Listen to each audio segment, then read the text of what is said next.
si les parece bien, pues vamos a empezar con una oración para que el Señor nos asista y nos acompañe en este momento de que en el fondo es encuentro con Él a través de su palabra. En el nombre del Padre, del Hijo, del Espíritu Santo. Amén. Ven Espíritu Divino, ven y desciende a nuestra mente y a nuestro corazón. Queremos encontrarnos con la palabra viva que es Jesucristo. Y por eso solo podremos hacerlo si tú abres nuestra alma, abres nuestro espíritu para comprender esta palabra de Dios, que penetra hasta lo más íntimo del corazón, que es esa espada de dos filos, que es esa semilla y que es la roca sobre la que nosotros construimos nuestra vida. Por eso te suplicamos, Espíritu Santo, que nos acompañes en este momento, en este taller, con tu luz y con tu fuerza. Dios te salve María, llena eres de gracia, el Señor es contigo. Bendita eres entre todas las mujeres y bendito es el fruto de tu vientre, Jesús. Santa María, Madre de Dios, ruega por nosotros pecadores, ahora y en la hora de nuestra muerte. Amén. Gloria al Padre, al Hijo y al Espíritu Santo, como era en el principio, ahora y siempre, por los siglos de los siglos. Amén. En el nombre del Padre, del Hijo, del Espíritu Santo. Amén. Bueno, pues muchas gracias por este momento que tenemos de encuentro. Vamos a hacer un taller, por lo tanto, como decíamos ya desde el inicio, el taller es una realidad que vamos a interactuar, ¿no? Por lo tanto, va a haber una primera parte en donde yo voy a exponer el tema, pero les sugiero o les recomiendo que vayan escribiendo aquello que va surgiendo en su interior y que les pueda ayudar como para después, cuando sea la parte de taller, ir bajando este conocimiento a la vida. Entonces voy a compartir mi pantalla. Ok, entonces este taller se llama Tu historia de salvación y lo que pretende ser es ayudarles a ustedes que vayan descubriendo en su propia vida y en su propia historia cómo Dios ha actuado, ¿no? Y obviamente, pues vamos a servirnos de la historia de salvación con mayúsculas, que es la historia que va realizando Dios con el pueblo de Israel, después llega a su plenitud en Jesucristo y por último, pues obviamente se continúa en la iglesia, ¿no? Entonces, esta historia de la salvación con mayúsculas es un ejemplo, digamos, o es una manera en que nosotros mismos también podemos ir descubriendo la historia de amor, que en el fondo la historia de la salvación es una historia de amor de Dios con nosotros a lo largo de nuestras vidas. Entonces, este taller tiene la intención de poder, lo que llamamos los biblistas, actualizar, es decir, el mensaje de Dios, hacerlo actual a nuestro hoy. Y esa va a ser la pregunta constante que nos va a acompañar. Esto en mi historia de salvación, ¿cómo se aplica? ¿No? Está muy bien lo que se dice en la Biblia sobre la historia de Abraham, la historia del pueblo que está esclavo en Egipto o del rey David, pero ¿eso qué? ¿No? En mi vida y en mi historia, cómo me afecta, ¿no? Entonces, vamos a empezar este taller y vamos a utilizar frecuentemente en las 3 sesiones un mismo esquema. El esquema va a ser el siguiente. Primero vamos a hablar de una época histórica en la historia del pueblo de Israel. En este caso nos vamos a centrar en el Antiguo Testamento y a partir de esa época histórica vamos a hablar de una forma de amor concreta de Dios para el pueblo en esa época histórica. Y entonces así vamos a ir construyendo nuestra propia historia de salvación desde esta perspectiva, desde la perspectiva del amor. Después de ver la forma de amor que se concreta en digamos, en ese momento, vamos a hablar también del nombre de Dios. Recuerden que a Dios se le nomina con varios nombres. Identificar el nombre de Dios es identificar la forma de amor que Dios tiene para con su pueblo en esa época histórica. Y después vamos a hablar de la aplicación a la vida, como decíamos, esta parte de taller en donde ok, esto que vimos de la época histórica, la forma de amor y que se concreta en un nombre de Dios, ¿cómo se aplica a mi vida?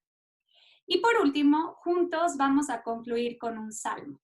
Recuerden que la Biblia no solamente es un mensaje de Dios para nosotros, sino que ese mensaje de Dios que se capta también se celebra, se le regresa a Dios en cierto sentido, ¿no? Y entonces le regresamos a Dios este mismo mensaje a través de los salmos. Los salmos son esta oración que proclama el pueblo de Israel eh, con esta intención, ¿no? Con manifestarle a Dios este agradecimiento por esta forma de amor que nos ha demostrado, ¿ok?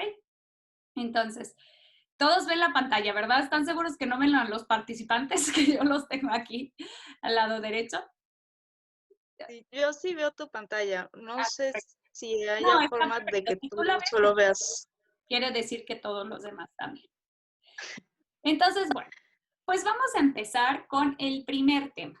Este primer tema vamos a hablar del amor de Dios en forma de promesa, ¿ok? Entonces, vamos a identificar este tipo de amor que Dios concede al pueblo de Israel en una época histórica muy específica. ¿Cuál va a ser esta época histórica? Es la época de los patriarcas. Yo voy a dar un poquito por hecho que tenemos algo de conocimiento de Biblia. Si alguno de ustedes me dice, híjole, yo no sabía quién era este personaje, pues busque en Google y seguro que encuentre ese personaje bíblico. Voy a dar un poquito por hecho algún conocimiento que ustedes me imagino que ya tienen. Entonces, la época de los patriarcas, recuerden, tenemos a Abraham, a Isaac, a Jacob y a los 12 hijos de Jacob, que van a ser aquellos que van a formar las 12 tribus de Israel. A ellos son a los que llamamos los patriarcas. ¿Dónde encontramos estos relatos? Los encontramos en la segunda parte de Génesis. La primera parte de Génesis, Génesis 1 al 11, encontramos los orígenes de la humanidad. A partir del capítulo 12 nos encontramos con los orígenes del pueblo de Israel. Y los orígenes de este pueblo es unos orígenes tribales de unas tribus de pastores nómadas que recorren todo el creciente verde. Ahora, estos ciclos que llamamos el ciclo de Abraham, el ciclo de Isaac, el ciclo de Jacob y el ciclo de José, están unidos entre sí por una genealogía, uno es hijo del otro, y además con una estructura. La estructura es la siguiente, la estructura de la promesa y el cumplimiento. Es decir, a todos los patriarcas Dios les promete algo y a todos los patriarcas Dios se lo cumple. Y entonces nos vamos a ir encontrando con estos relatos que nos van hablando de unas promesas. Por eso la forma de amor específica de Dios en este momento, bueno, es lo que yo he recogido, ¿no? Obviamente hay muchos modos de amar de Dios, pero en concreto a mí me gustaría hablar de la forma de amar de Dios a través de la promesa. Entonces, vamos a entrar de lleno a este tema de la promesa. Primero vamos a intentar definir un poco lo que es la promesa para que ya nos empiece a dar una idea. Recuerden siempre con esta pregunta en el interior, ¿y yo qué? ¿Cómo esto se aplica a mi vida? Entonces, la promesa se utiliza el verbo, perdón, la palabra promesa viene del verbo imra en hebreo, que tiene una raíz que es la raíz amar. Esta raíz amar significa hablar, ¿no? Y esto ya es algo muy significativo, porque la promesa en primer lugar es una palabra, es una llamada, es algo que Dios dice. Y entonces la promesa está ligada a la palabra de Dios. Y al dar la palabra, la persona se compromete, ¿no? Para nosotros en nuestra cultura actual, dar la palabra quizá ya no es tan significativo, pero la gente en la antigüedad, quien daba la palabra era casi darte a ti mismo, ¿no? Entonces, dar la palabra desde la parte de Dios es un Dios que se compromete con lo que ha dicho. Por lo tanto, esta promesa es este fuerte deseo y esta intención firme de cumplir lo que uno ha dicho. Ya esto nos da muchas connotaciones para reflexionar, o sea, ya nos abre panoramas, ¿no? ¿Qué me ha dicho el Señor? ¿Qué me ha dicho a mí en mi oración? ¿O qué me ha dicho a través de aquellos que son sus mensajeros? ¿Qué me ha dicho a través de las circunstancias? ¿Qué me ha dicho a través de su palabra, de los textos bíblicos? ¿Qué me ha dicho a través de las enseñanzas de la iglesia? ¿Qué ha dicho Dios? Y entonces, al descubrir lo que dice, en el fondo descubrimos su promesa. Vamos a ver qué le dice Dios a Abraham. Vamos a tomar el ejemplo de Abraham porque Abraham es el primero de los patriarcas y en él se cumple todo lo que después en el pueblo se va a ir cumpliendo. Es una figura, un modelo para el pueblo. Entonces, vamos a ver un primer texto. Recuerden, necesitamos todos tener nuestra Biblia. Yo siempre digo, el libro de texto de un curso de Biblia es la Biblia, ¿no? No podemos acceder a otro más que a eso. Entonces, vamos a leer un texto para poder entender en primer lugar qué le dice Dios a Abraham y por lo tanto cuáles son las promesas dirigidas a Abraham. Entonces, vamos a buscar el texto de Génesis. Recuerden que Génesis es el primer libro de la Biblia. Se los puse fácil, no lo tienen que buscar muy lejos. Entonces, es el primer libro de la Biblia y vamos a buscar los 3 primeros versículos. Es un texto que formalmente lo llamamos como la vocación de Abraham o la llamada de Abraham. Entonces, el texto dice, Dios dijo a Abraham, deja tu tierra, a tus parientes y la casa de tu padre y parte hacia la tierra que yo te mostraré. Haré de ti un gran pueblo, te bendeciré y engrandeceré tu nombre, que será una bendición. Bendeciré a quienes te bendigan y maldeciré al que te maldiga. En ti se bendecirán todas las familias de la tierra. Entonces tenemos este primer texto que sería el inicio de estos ciclos de los patriarcas en donde Dios le dice algo a Abraham y le hace 3 promesas. La primera es la promesa de la tierra. Perdón, se me cerró la Biblia. Déjenme, lo vuelvo a buscar para utilizar las palabras que usa el autor sagrado. Entonces dice, parte hacia la tierra que yo te mostraré. Entonces nos encontramos con una primera promesa, la promesa de la tierra. ¿Esta promesa en qué consiste? Recuerden que Abraham es un nómada, es un inmigrante. Él nació en Ur de los Caldeos, que está en la zona de Mesopotamia, en Babilonia, y después se dirige a Harán junto con su padre y su familia. Y después Dios lo llama desde Harán a salir a Canaán, en donde será la tierra prometida. Por lo tanto, él es un nómada, es un inmigrante, y para él y para su descendencia, tener un lugar donde poderse establecer, donde poder formar una civilización, es un grandísimo don, ¿no? Es una gran promesa.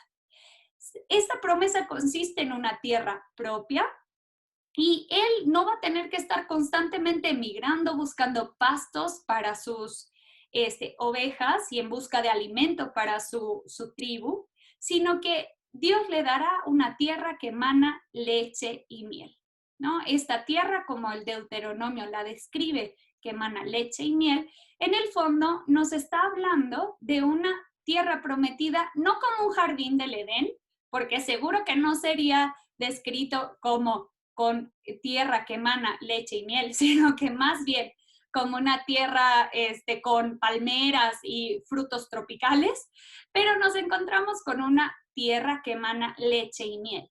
¿Qué significado tiene? La leche no es leche de vaca, sino leche de cabra, por lo tanto, el alimento del ganadero, del pastor, y miel. Miel no es tampoco miel de abejas, sino la miel de los dátiles o de las uvas, de las frutas, por lo tanto, del agricultor. Entonces, es una tierra ideal para aquel que quiere dejar de ser nómada. ¿En qué momento se acabó el ser nómadas? Cuando las civilizaciones, en lugar de tener que buscar su comida, la empezaron a producir y entonces se establecen en un solo lugar. Entonces, Esta tierra prometida que emana leche y miel le ofrece a Abraham superar esta condición de nómada, de inmigrante, para poderse establecer y para tener una vida, digamos, en cierto sentido, como este, muy plena, ¿no? Además de la promesa de la tierra, nos encontramos con la promesa que llamamos de la semilla. El texto dice, haré de ti un gran pueblo, ¿no? Por lo tanto, te voy a dar una descendencia, que en hebreo la palabra descendencia es semilla. Me voy a detener en esta imagen de la semilla. ¿Con qué intención? Con comprender qué era para el pueblo de Israel una descendencia. Si ellos utilizan la palabra semilla para hablar de la descendencia, vamos a detenernos en esta imagen. La semilla es el símbolo de la posibilidad y la abundancia de vida, ¿no? En la semilla, que es pues tan pequeñita y que no vemos en sí vida o fruto, está en potencia todo el fruto que se va a generar. Por lo tanto, Dios promete a Abraham que su descendencia, aunque parezca una pequeña semilla, va a ser fecunda, ¿no? Va a ser grande, va a ser incluso un gran nombre, o sea, va a ser una descendencia de reyes. Y esto ya había sucedido en Génesis 1. Recuerden que cuando se habla de la creación, se dice que en la creación Dios crea y todo lo crea con una semilla, ¿no? Y a partir de la semilla, todo lo demás va generando vida. Y esto mismo se dice de los hombres. También para hablar de la descendencia de los hombres, se dice que Dios ha generado la semilla, que da fruto y que produce también vida, ¿no? Esto, si alguien tiene curiosidad, se encuentra en Jeremías 31:27. Ahí Jeremías 31:27 nos habla de los hombres también creados a partir de la semilla. Entonces, el hecho de que Dios les prometa a Abraham darle una semilla es que Dios está en el origen de la capacidad infinita de vida que existe en toda la tierra y por lo tanto en el futuro de Abraham y de su descendencia. Y por último nos encontramos con la promesa de la bendición. Dios le promete a Abraham una bendición. Te bendeciré, lo primero que dice, y después dice engrandeceré tu nombre, ¿no? La bendición es todo bien material y espiritual que Dios concede a los hombres, ¿no? Entonces, Dios le ofrece a su pueblo esta bendición como una potencia salvadora. Nosotros la salvación la entendemos como, pues Jesucristo vino, murió en la cruz y nos salvó de nuestros pecados. Pero para ellos la salvación consistía en tener que comer, ¿no? Porque si yo no tengo que comer, pues ¿de qué me sirve que me vengan a salvar de mis pecados si yo ni siquiera tengo vida, ¿no? Entonces, la bendición es toda esa fecundidad de la tierra, tanto los bienes materiales como los bienes espirituales, para que la persona pueda subsistir. Y esta es para el pueblo de Israel, en concreto para Abraham, una grandísima bendición. Por lo tanto, la bendición la podemos sintetizar en la fecundidad de la tierra, en la abundancia de los bienes que permiten a las tribus en el fondo sobrevivir. Y eso es para ellos en concreto la salvación. Entonces, esta idea de bendecir, ¿qué incluye? Incluye fertilidad, que las tierras sean fértiles, que las mujeres sean fértiles, crecimiento, ¿no? Que todo pueda ir mejorándose, creciendo, abundancia también, plenitud. También la bendición se identifica con la salud. Por eso, en cierto sentido, los que no tienen salud son maldecidos, no han sido bendecidos. Y por eso, en el fondo, el bendito se identifica con el dichoso, ¿no? Las bienaventuranzas hablan de los benditos, son los que son alegres, son dichosos, lo tienen todo, porque Dios se los ha concedido como don. Entonces, ya tenemos esta primera explicación de lo que son las promesas hechas a Abraham. A raíz de estas promesas, vamos a hacernos esta pregunta. ¿Qué promesa me ha hecho Dios a mí? Recuerden que estamos en este taller en donde queremos aplicar este conocimiento bíblico a nuestra vida. Y vamos a utilizar esas mismas promesas que Dios le hace a Abraham. A mí Dios me ha prometido una tierra, es decir, me ha prometido una estabilidad, me ha prometido una paz, un lugar, no solamente físico, sino una posibilidad de mantener esta estabilidad, este bienestar. Dios me ha prometido una semilla concebida como la vida, ¿no? Dios me ha prometido darme vida a mí misma, dar vida a mi familia, dar vida a mi hogar. O Dios me ha prometido una bendición. ¿Y esta bendición qué sería? Pues Dios me ha prometido fertilidad, crecimiento, me ha prometido abundancia, plenitud, y en estos tiempos más que nunca me ha prometido salud. Y entonces hay que individuarla esa promesa. Recuerden que para poder encontrar la promesa de Dios, hay que identificarla con lo que Dios ha hablado. ¿Qué ha dicho Dios a mi vida que se ha convertido en una promesa?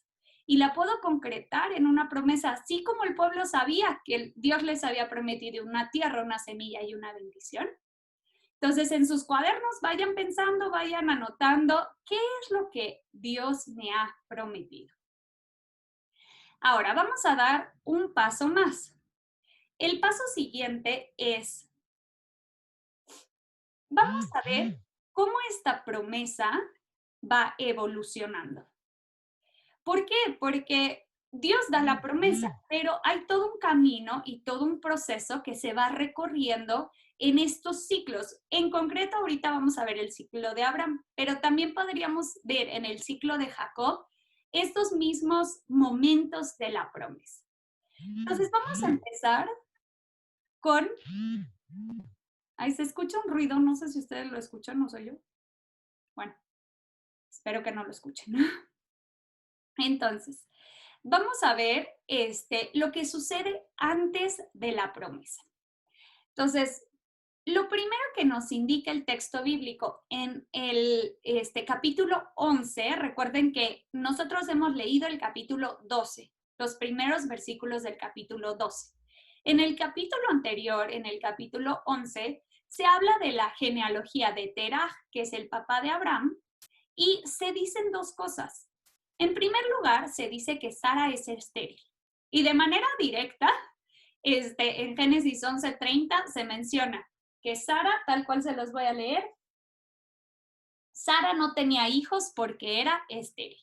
Entonces, que quede claro que ella no puede tener hijos desde el primer momento en que se nos presentan estos personajes, ya se nos está diciendo que Sara es estéril.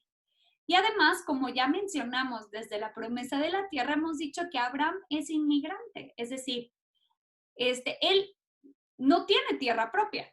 Él es originario de Ur y él es un nómada, va, viene y está llegando a la tierra de Canaán, que no es su tierra, es inmigrante. ¿Qué es lo que nos hace reflexionar esto? Estas dos referencias que el autor sagrado presenta justo un capítulo antes de anunciar las promesas, nos hace ver que Abraham sin Dios no puede darse a sí mismo lo que Dios le promete. Nosotros podríamos decir, pues, si Sara no fuera estéril, ¿de qué sirve la promesa de Dios? Pues total, ella puede tener hijos. O si Abraham tuviera su tierra, pues entonces, ¿de qué chiste? O sea, pues Dios, ¿qué es lo que él le está dando, ¿no? Entonces, el autor sagrado tiene el interés de decir, pues que les quede claro que ni Sara puede tener hijos, ni Abraham tiene una tierra. Por lo tanto, la promesa es realmente un modo gratuito del modo en que Dios ve a la estéril Sara y al inmigrante Abraham y les concede precisamente lo que necesitan, ¿no? Una tierra, una descendencia y una bendición. Y entonces ahí habría que ir viendo, ¿no? ¿Cómo estaba yo antes de esa palabra de Dios y de esa promesa de Dios? ¿Yo podía darme a mí mismo lo que Dios me prometió? ¿O Dios me dará como don algo que yo ni siquiera merezco, ¿no? Lo segundo es la promesa, que ya vimos cuál es, y la respuesta. La promesa ya vimos que es la promesa de la tierra, la semilla y la bendición, pero tenemos que detenernos en la respuesta de Abraham. Ante esta palabra que Dios pronuncia, Dios le dice algo a Abraham ¿qué es lo que hace Abraham? Y tenemos dos respuestas de Abraham. La primera es la fe de Abraham y la segunda es la obediencia de Abraham. El texto que leímos continúa de esta manera. Lo voy a leer en el versículo 4. Abraham salió como lo ordenó el Señor. Es decir, después de haber escuchado estas palabras de Dios en donde Dios le hace estas tres promesas, ¿qué hace Abraham? Abraham sale. Es decir, cree a lo que este Dios extraño que ni siquiera conocía, porque él venía de otro país, cree a esta voz que le está hablando, a este Dios que se le está manifestando y se adhiere a eso que Dios le está diciendo. Por lo tanto, cree y obedece. Esta fe la vamos a ver reflejada a lo largo de la historia de Abraham, no solamente en el primer momento en donde Abraham cree a esta voz, sino que lo vemos también en el capítulo 15. En el capítulo 15 es el momento en donde Abraham todavía no tiene hijos, ninguno de los dos hijos que va a tener, y de repente como que le dice a Dios, oye, ¿qué onda con tu promesa? No que me ibas a dar una descendencia. Y es ese texto tan hermoso que repetimos a veces incluso en los salmos, que habla de que Dios lo hace salir, lo hace ver las estrellas y le dice, tu descendencia va a ser así de grande. Y el texto dice que Abraham creyó y eso le sirvió como justificación, ¿no? Entonces, Abraham cree a Dios. Y ese creerle a Dios, por eso es el padre de la fe, ¿no? Por eso lo llamamos como padre de la fe. Ese creerle a Dios se convierte en adhesión. Yo me adhiero a esto que Dios me está diciendo, creo en ello y obedezco. Esta obediencia la vamos a ver tanto en la promesa de la tierra como en la promesa de la semilla o de la descendencia. La tierra solo se podía tener si el pueblo era obediente a los mandatos de Dios. Y esto lo vamos a ver a lo largo de toda la historia de Israel. Recuerden, cuando el pueblo de Israel regresa de Egipto liberado por Dios y cuando va a entrar a la tierra de la promesa, sucede un evento que es un momento en donde sale agua de la roca, pero el pueblo desobedece a Dios. Y entonces la generación de Moisés no puede entrar a la tierra de la promesa. No hay tierra de la promesa sin obediencia. Y también sucede, ya que están en la tierra de la promesa, se les obliga a cumplir los mandamientos. Si ellos no cumplen los mandamientos, ellos tienen que salir de esta tierra. Por lo tanto, la tierra se mantiene cuando se vive en obediencia. Y la semilla, ¿cómo lo vemos? ¿Recuerdan ese episodio que está en el capítulo 22, cuando Dios le pide a Abraham que sacrifique a su hijo? En ese momento Abraham está obedeciendo y es un gesto de obediencia sublime. ¿Por qué? Porque él es el niño de la promesa sagradísimo y ahora lo va a matar, pero al obedecer el ángel le dice, ahora veo que respetas a Dios ya que no me has negado a tu hijo unigénito. Entonces esta sería la respuesta de Abraham.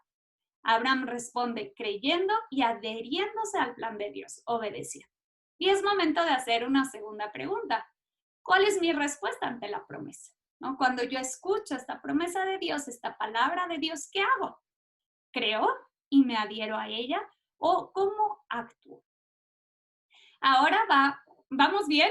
Espero que todos estén bien, porque bueno, ni los veo ni los escucho, pero bueno, espero que les esté ayudando.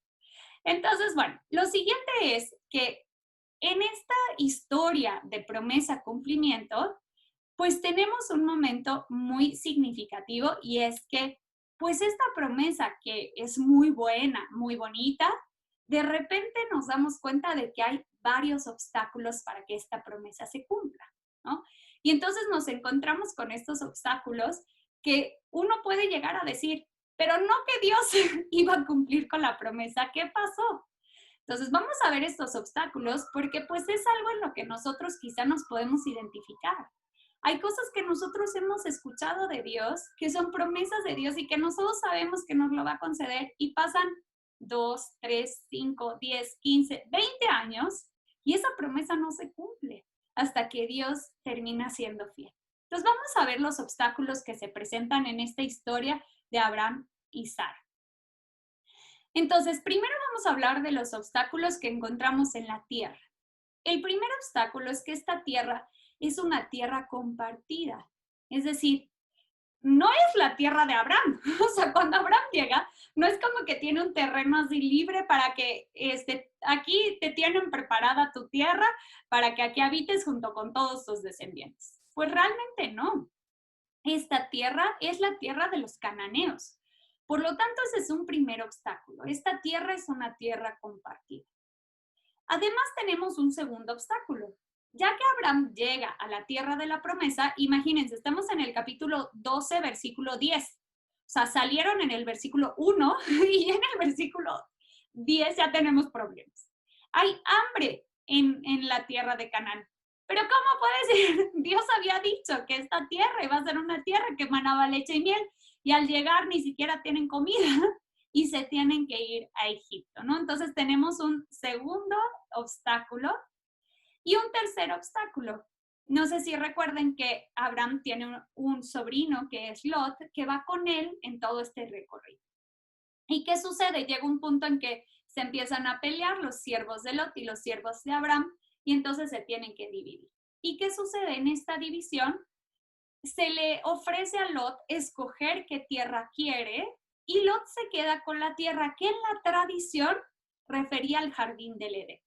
O sea, Lot se queda con la mejor tierra y Abraham se queda con la peor. Entonces se vuelve a repetir este esquema de obstáculos de la tierra. Ahora, vamos a ver los obstáculos que encontramos en la promesa de la descendencia.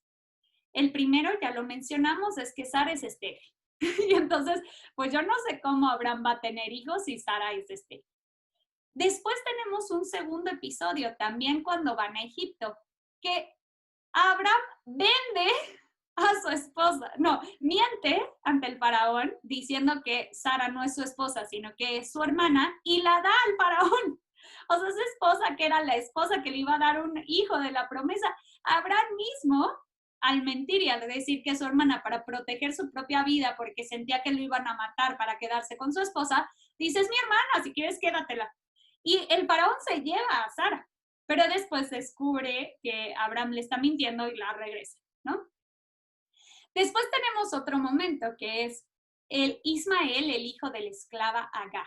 Sara se desespera y dice, ya, yo no voy a tener un hijo, mejor ten relaciones con Agar, que es mi esclava, y ella tendrá un hijo mío. Recuerden que en el Medio Oriente se podía hacer eso, se prestaba el vientre de la esclava y este hijo era hijo de la dueña, ¿no? No del esclavo. Y entonces nace Ismael. Pero eso también es un obstáculo de la promesa, porque Dios le dijo que el hijo iba a ser de Sara.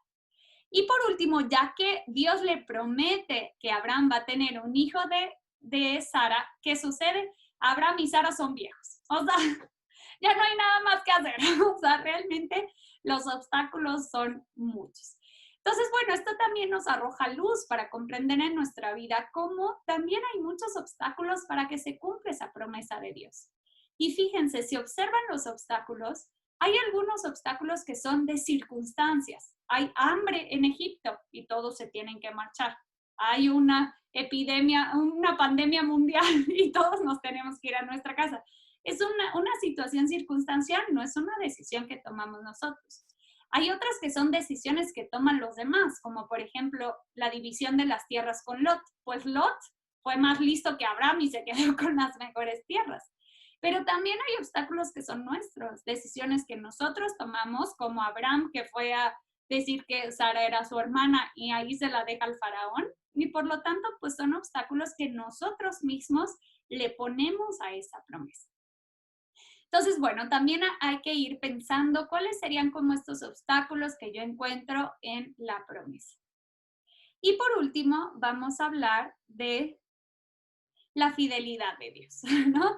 Ante todo este proceso en donde antes de la promesa Abraham y Sara no tenían lo que necesitaban, luego Dios lo promete, Abraham responde con fe y obediencia y luego de todos estos obstáculos, Dios es fiel a su promesa.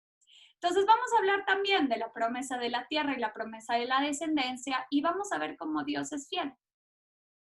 Lo primero es la tierra. Pues temo decirles que Abraham nunca se estableció, o sea, fue nómada toda su vida y vivían como pastores nómadas hasta que se fueron incluso a esclavos a Egipto y hasta que regresan ya se vuelve como una civilización, ¿no? Entonces, pues es un tiempo bastante largo para que se cumpla la fidelidad de Dios. Pero en la historia de Abraham sí tenemos una escena muy importante que es significativa. Abraham solamente compra una tierra, ¿no? De todo el terreno y de todos los lugares en donde él estuvo, solo compra una tierra. Y esta tierra la compra, y es la única de la cual él se hace propietario, para enterrar a su esposa Sara en su muerte y después para enterrarse a sí mismo. ¿Y esto qué tiene de significativo? En la antigüedad, en el Antiguo Oriente, las personas se hacían inhumar en su propia tierra. El hecho de que Abraham compre una tumba para enterrarse ahí, él está diciendo, esta es mi tierra, ¿no? Yo yo me reconozco nacido en esta tierra, aunque no haya nacido en ella, ¿no? Y entonces así se muestra la fidelidad de Dios, aunque sea en el último momento de su vida, en su entierro, él tiene como posesión esta tierra. Y pues obviamente en cuanto a la semilla, pues efectivamente después de que Sara había sido una mujer estéril, había sido vendida al faraón, había sido anciana, termina por concebir un hijo, ¿no? Y entonces vemos la fidelidad de Dios. Este texto sí lo vamos a leer. Si quieren, vamos a buscar Génesis 17, 19. Génesis 17, 19. Génesis 17, 19. Entonces, Dios le dice a Abraham, pero Dios lo corrigió. No, Sara, tu mujer, te dará un hijo y lo llamarás Isaac. Y yo mantendré mi alianza con él como alianza eterna para sus descendientes. Entonces ya es casi el cumplimiento de la promesa. Es un capítulo antes del nacimiento de Isaac, en donde Dios le dice, no va a ser tu hijo Ismael el que te herede. Tú vas a tener un hijo de la promesa, que es Isaac, y él heredará la alianza. Y por último, también con Agar, Dios es fiel. Recuerden que Sara le da muchísima envidia a Agar e Ismael y entonces decide correrlos, ¿no? Y entonces Agar y Ismael se van, pero el relato bíblico nos dice que Agar e Ismael también forman una tribu, tienen una descendencia. En la Biblia, cuando alguna persona forma una tribu, una familia, una descendencia, es un signo de la misericordia de Dios, de la acción de Dios, del amor de Dios, o sea, que les da vida. Entonces vamos a leer también este texto, está en el capítulo anterior, el capítulo 16, del 10 al 12.